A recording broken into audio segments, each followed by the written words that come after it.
gather today on the 95th anniversary of the landing at Gallipoli to remember and commemorate all Australians who have made the supreme sacrifice in all wars. The uniform I am wearing is that as worn by Australian soldiers at the landing.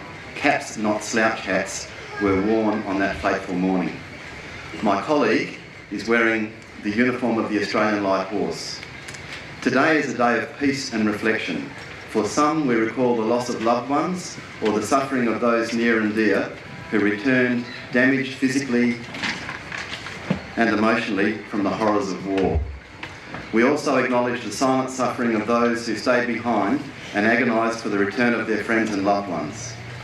Most of us here today, but not all, have been spared the trauma of war, but appreciate that this is as a result of those who have served and fought on our behalf. Our remembrance is underpinned with gratitude. Our Bassendean War Memorial was erected by the people of Bassendean. At that time, it was still known as West Guildford. We didn't change our name to Bassendean until 1922. But the memorial was erected in 1920, well before the State Memorial in Kings Park, which was erected or commissioned in December of 1929. Its original location was where the Bassendean Memorial Library is today. It was moved here in 1971. The memorial contains the names of those who fought, those men from West Guildford who volunteered and served in World War I. Originally a total of 160, including 28 who did not return. The front face lists those who were killed and the remaining faces those who returned. In late 1998, a small group of local volunteers commenced a project to research those listed. They also attempted to see if the listings were comprehensive and discovered an additional 43 soldiers eligible for listing, which included 5 who were killed in action. These 5 have since been added to the front of the memorial, making a total of 33 who were killed in action or died of wounds. That's 1 in 6 of all West Guildford enlistees were killed. In 1914, West Guildford had a population of 2,100, of whom 203 volunteered and were accepted for overseas service. That's 1/5 of the entire male population, be they babies or older men. 2/3 of these, 130, served with the infantry, and of these 1 in 5 were killed. That's a 20% casualty rate for infantry. Our first to die was young Ben Bailey from Lord Street. Ben had attended West Road Primary and was a popular lad. He was also a local hero because at one stage he had taken on the headmaster who was beating a young skinny student with a cane quite brutally. Ben was a tall lad, intervened, broke the cane. The headmaster was later dismissed. Ben also served in the local militia and enlisted for the AIF at age 20. He was posted to the West Australian 11th Battalion, trained at Black Boy Hill Camp, and embarked with the first convoy in November of 1914.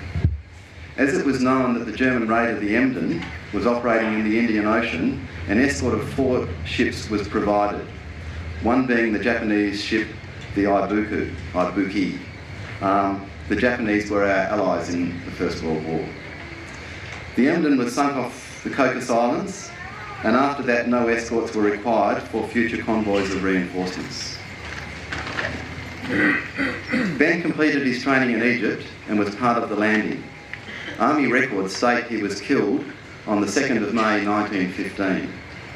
His family since received letters from 3 soldiers who were with him. All clearly described the place and time he was killed. It was the morning of the 25th of April. Dressed as I am now and heavily weighted down with ammunition, the first landers were to advance across the short beach, remove and leave their large pack, fix bayonets, and then advance up the steep slope and drive the Turkish troops back. At this point, Ben took a rifle shot to the head and was killed instantly, just 20 feet from the waterline. Obviously, it took a week for those to record those killed, and it was not possible to determine exactly when each soldier fell. The futile Gallipoli campaign was eventually abandoned after 8 months of bitter fighting.